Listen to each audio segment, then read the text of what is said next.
All right, guys, so the first thing we're going to go over is a problem that, I want you to think about, and I want you to actually describe it. So before we start, there is a link in the resource section. It's the link to download this Python file.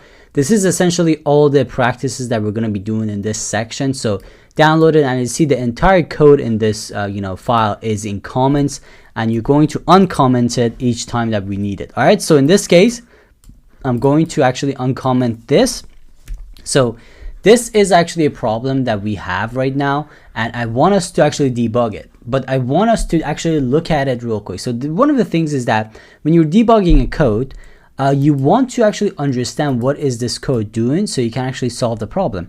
So what is this for loop is doing, what is this, what is the point of it, when you're supposed to be seeing this, you got a text here. So what is this exactly? Because the problem is that if I actually run this code right now, as you see, we don't see any text here. We don't get the text that we're supposed to get, right? We're supposed to get, you got it, right?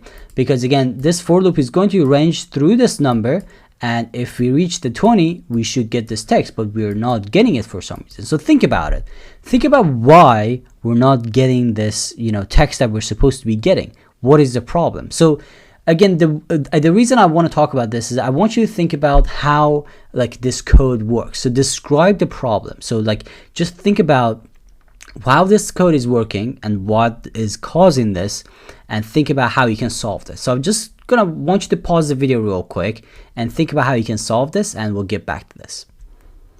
All right, guys, so the first thing that we're gonna do is we need to let's read the code. So we got a function here, we're defining a function, and we got a for loop, and for this for loop is going to basically go in the range of 1 to 20, and if we hit the 20, if I equals 20, we're going to print this number. Now that is simple, right? And then we have the function printed here, we're calling the function here, so that is supposed to basically display this. But there is an issue here, right? The issue is that this range essentially is not the correct way to actually is not calling this number 20. So if you remember the range function, if you hover on it, you should be able to get an idea exactly how it works.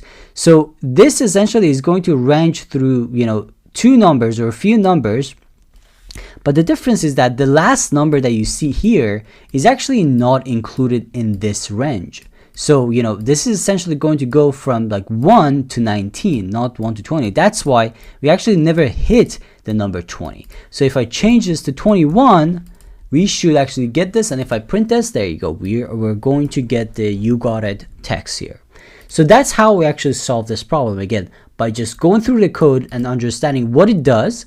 And and we found the bug. The problem was that, again, we're just calling the wrong range here, and we fixed it, and just like that, we fixed our code. So I just want to go over this again. We're going to go over these little problems throughout this section to talk about these different things that you can solve, and it's going to get a little bit more complicated as we go down through this section. But again, the point is to just help you understand how you debug the code, and how you actually fix problems within your code. Even though sometimes because a lot of times what happens is that you are running a code and you're really not actually getting an error. For example, in this case, if you actually put the 20 back, if I run this code, we're not getting a particular error here. We're not getting any red text or anything like that, but the code is still not working. So we need to understand why it doesn't work. So again, so that's why we are doing this whole section. So anyways, guys, let me know if you have any questions about this, and practice it for yourself, and make sure that you're sufficient with this stuff, and I'll see you in the next